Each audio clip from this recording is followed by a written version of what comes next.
The rain-slicked streets of Brooklyn gleamed under the streetlights like shattered glass, and I could feel Jordan's eyes burning into me from across the crowded bar, even as laughter bubbled from the group of strangers I'd just met.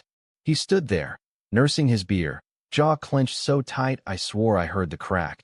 But when I caught his gaze and raised my glass in mock toast, he forced a smile that didn't reach his eyes, sharp, accusing, like I'd betrayed him without saying a word. In that split second, as thunder rumbled outside and the door swung open letting in a gust of wet autumn air, I realized this wasn't just another night out. It was the fracture line we'd been dancing on for months, the one that would either pull us closer or snap us apart forever. I'd known Jordan for 2 years, ever since that awkward freshman orientation at NYU where he was the brooding art major sketching caricatures of the overly enthusiastic RA, and I was the optimistic journalism kid trying to interview everyone about their dream New York adventure.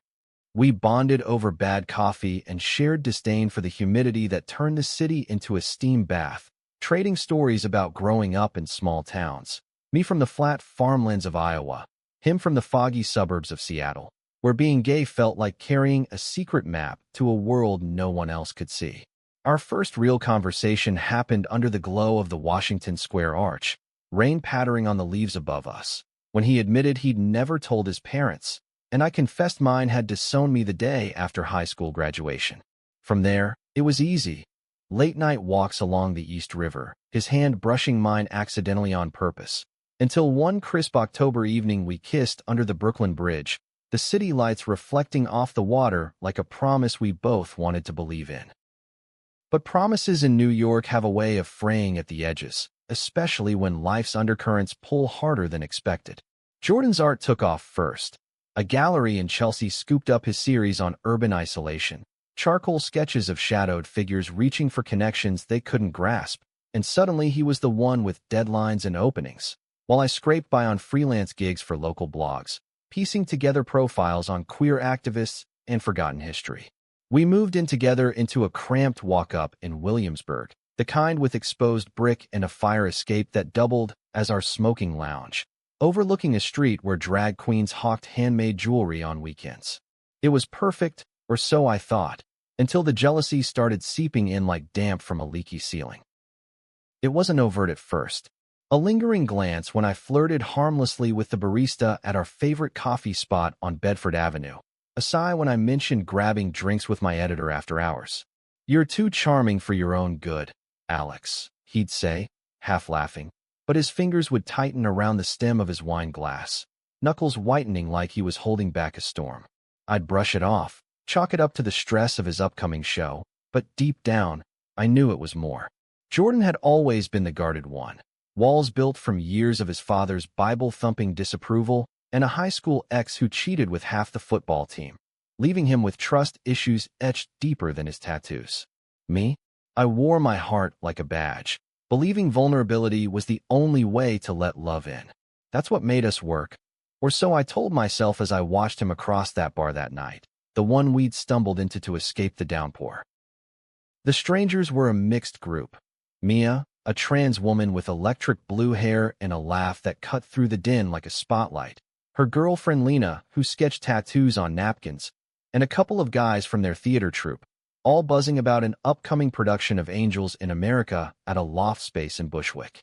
I'd struck up the conversation when Mia complimented my vintage band tee, Nirvana, faded just right, and before I knew it, we were swapping stories about coming-out disasters. Jordan had been fine at first, even cracking a joke about his latest piece being a self-portrait of existential dread in oil. But then I leaned in to hear Mia's tale of crashing a family reunion in full drag, and there it was, the glare. Not angry, exactly, more like wounded, a silent accusation that twisted my gut. When I finally excused myself and crossed the room to him, the air between us felt thicker than the humidity outside. "Having fun?" he asked, voice light but laced with that edge, the one that said everything he wouldn't. I slid onto the stool next to him, our knees brushing under the bar. "Yeah, they're cool. You should come over. Lena's got this wild idea for a queer history podcast." He nodded, staring into his beer foam like it held the secrets to the universe. "Maybe. You seem comfortable." The word hung there, heavy with implication. I reached for his hand, but he pulled back just enough to make it sting. Jordan, what's going on? Talk to me.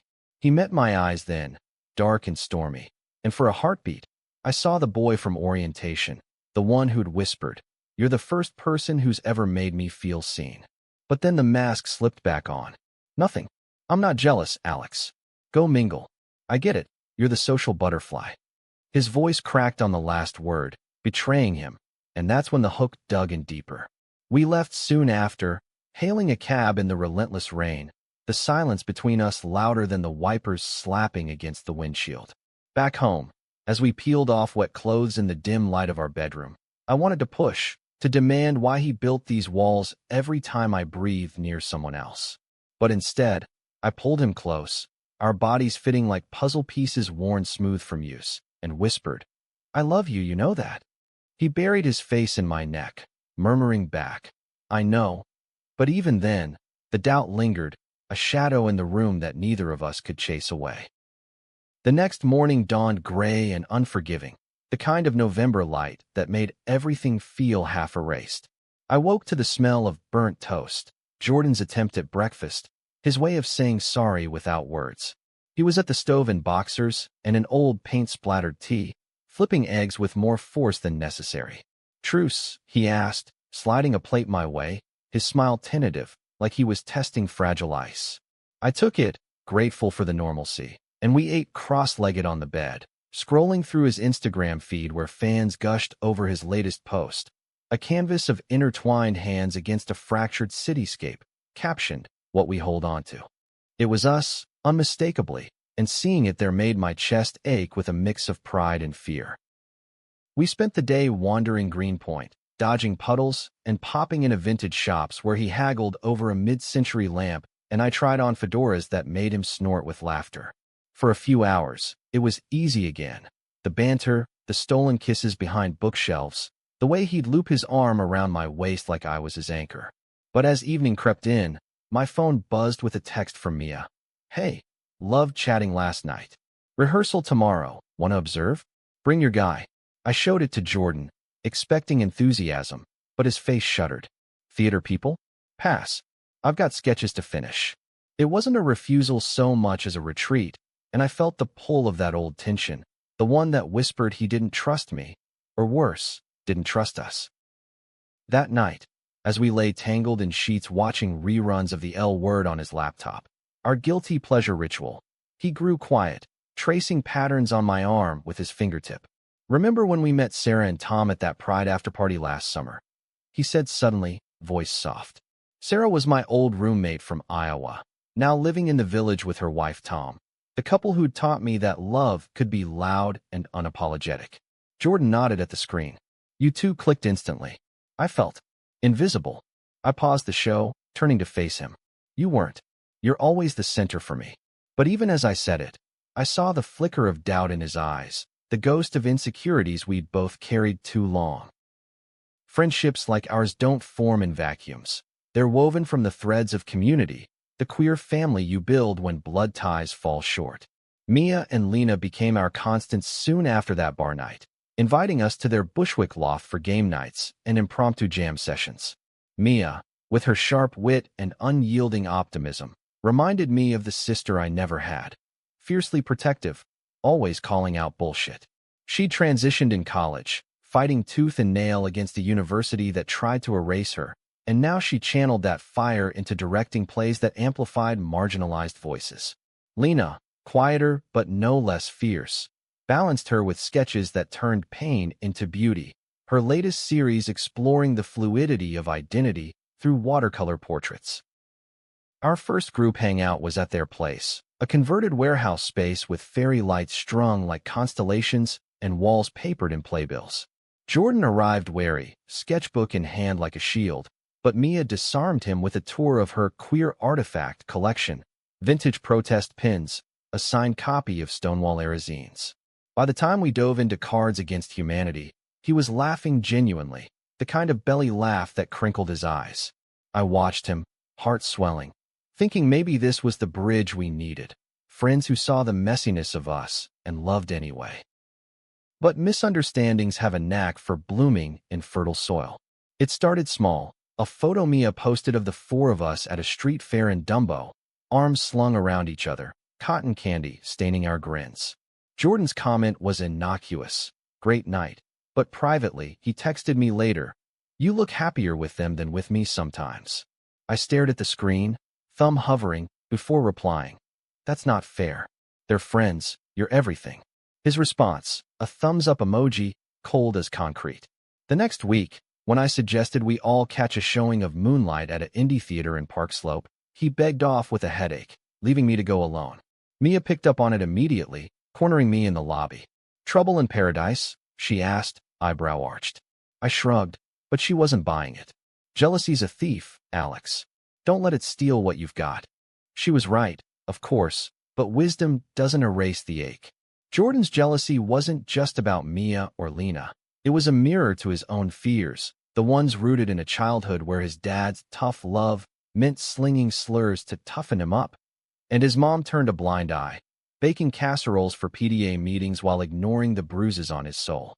He'd told me fragments over late-night confessions, voice breaking as he admitted the ex who'd gaslit him into believing he was too needy to be loved.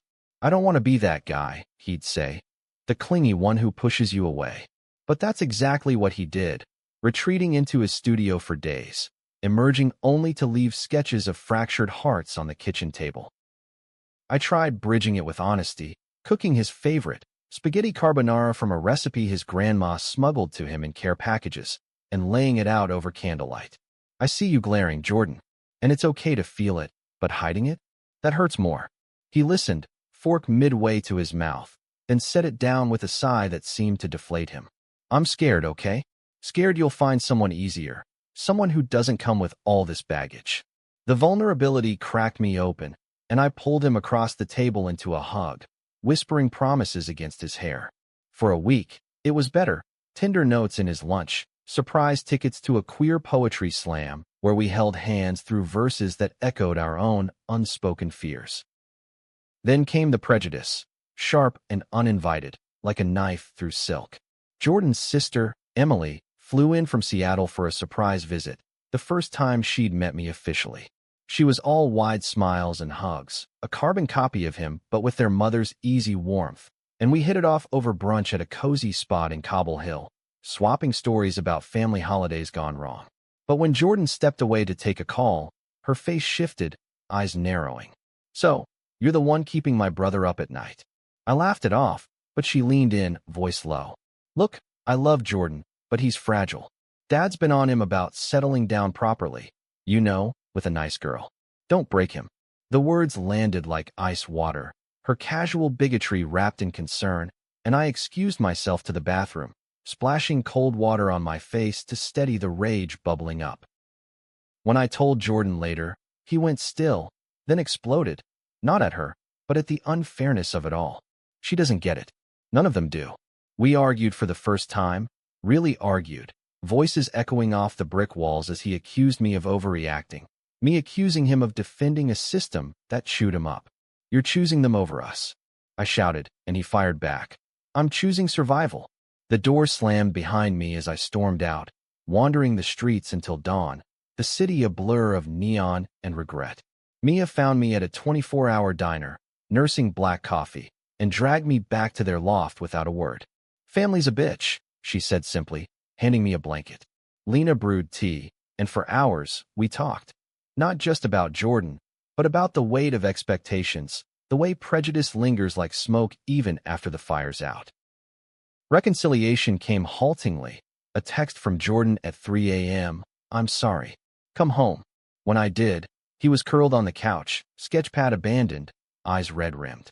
We didn't speak much that night, just held each other until sleep claimed us. But in the morning, he showed me a new drawing. Two figures back to back, swords drawn but tips touching like a kiss. "Us against the world," he murmured. It was a start, fragile as new buds in spring, but real. Yet surprises have a way of appending even the sturdiest foundations.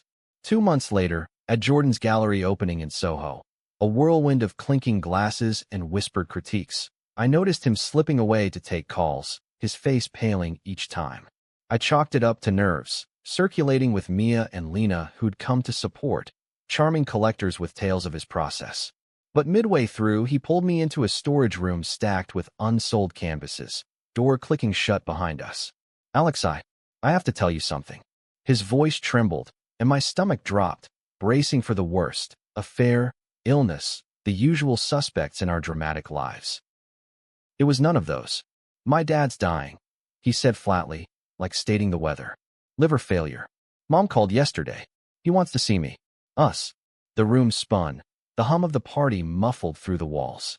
Jordan's father, the man who'd called him unnatural at their last family dinner, now reaching out from a hospital bed in Seattle. He said he's sorry. For everything. I searched his face, seeing the war there. Forgiveness warring with fury, love tangled with loathing. "What do you want to do?" I asked, hand on his arm. He leaned into me, whispering, "I don't know. But I can't do it without you." The flight west was turbulent, mirroring the storm inside us. Emily met us at the airport, subdued and apologetic, her earlier words hanging unspoken. The hospital room smelled of antiseptic and wilted flowers, his father a shadow of the imposing figure from old photos, tubes snaking from his arms, skin sallow under fluorescent lights. When he saw Jordan, his eyes welled, hand extending weakly. "Son." Jordan froze in the doorway, then stepped forward, me a step behind. The conversation was halting, laced with regrets, apologies for the slurs, the silence, the years lost to pride. "I was wrong," he rasped. "Love who you love. Just be happy." Jordan's response was quiet, a nod more than words, but I saw the crack in his armor, the first real thaw. We stayed a week, navigating minefields of family dynamics. Mom's overcompensating casseroles, Emily's tentative bridges. One night, walking the foggy waterfront where Jordan and I had once dreamed of escaping to, he stopped under a street lamp, pulling me close.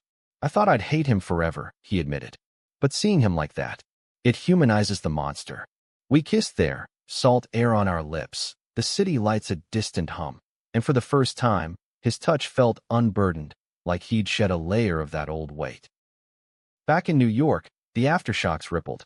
Jordan's art shifted, brighter palettes, figures no longer shadowed but bathed in light, reaching not grasping. Our friends noticed, toasting at a dinner in the loft to new chapters. But tension simmered beneath, old habits dying hard. When I landed a big freelance assignment, profiling a queer rights group in D.C., requiring a weekend away, Jordan's glare returned, subtle but there. "You'll be fine," I said, packing. He nodded, but his voice, that telltale crack. "I know." The trip was eye-opening. Interviews with activists who'd marched through fire, stories of resilience that mirrored our own. Mia tagged along for moral support, turning it into a mini road trip, blasting Chapel Roan and dissecting every diner pie. But on the last night, alone in my hotel, doubt crept in. A voicemail from Jordan, voice tight. "Miss you. Call when you can." I did, and we talked for hours, him confessing the jealousy flared again, not from distrust but fear of loss, amplified by his dad's fragility. "What if life's too short for us to waste on misunderstandings?" he said. I promised we'd work on it, together. Climax hit like a freight train upon my return. The gallery had sold out Jordan's show, champagne flowing, but whispers reached me. A collector, older and loaded, had cornered him, propositioning not just art but more. Jordan brushed it off publicly, but privately, it unearthed ghosts, his ex's betrayals, the world's assumption that his charm was currency. That night, after the party, he confronted me in our apartment, words tumbling out. "What if I'm not enough? What if you leave like everyone else?" The accusation stung, laced with his pain, and I fired back. "I'm not them. But you have to stop pushing me away before I even go."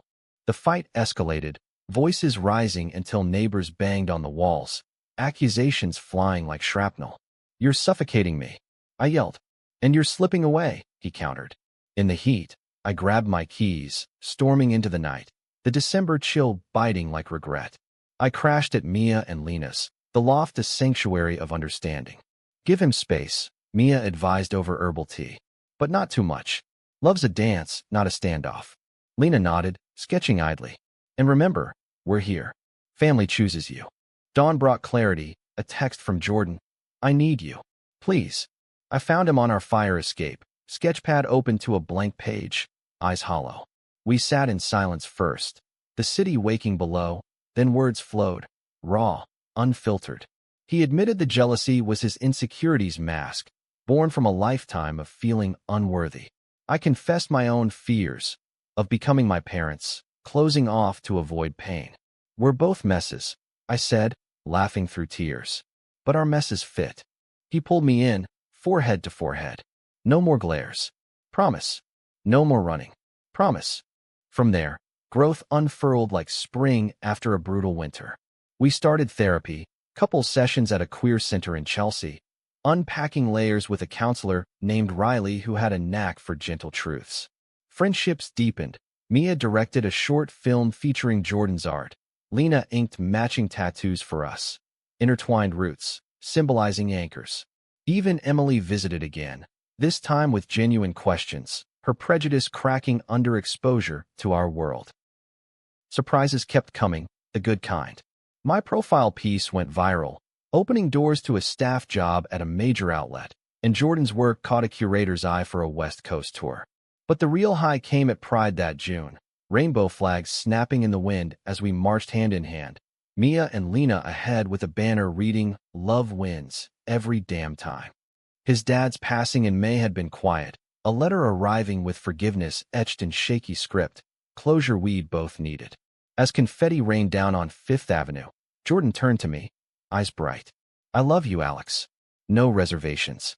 And in that moment, under the sun-drenched chaos, I believed him, believed us. The glares were gone, replaced by a gaze that said home. We'd weathered storms, misunderstandings, prejudices, emerging not unbroken but beautifully scarred. Love, it turns out, isn't the absence of jealousy or conflict. It's the choice to stay, to grow, to glare no more. The end of one chapter often bleeds into the next without fanfare, but ours felt like a quiet revolution. By fall, with my new job pulling me into early mornings and Jordan sketching late into nights, we carved out rituals to keep the flame steady. Sunday brunches at a hidden gem in the West Village, where we debrief the week's chaos over avocado toast and mimosas.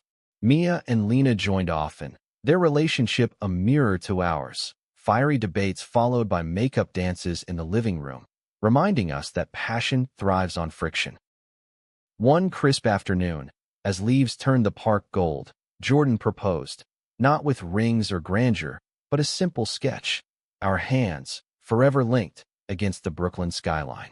"Marry me?" he asked, voice steady, no crack. I said yes through happy tears, and we celebrated with the crew at a rooftop bar, toasts ringing out under a canopy of stars. Prejudices lingered in the world, headlines of rollback rights, whispers in boardrooms. But in our bubble, fortified by chosen family, we built resilience. Years later, looking back, that rainy bar night feels like a lifetime ago. We've got a bigger place now, in a brownstone with a garden where Jordan paints and I write, our stories intertwined. Jealousy? It visits sometimes, a shadow passing, but we name it, face it, laugh it off. Because love, real love, isn't claimed, it's chosen every glaring, voice-cracking day.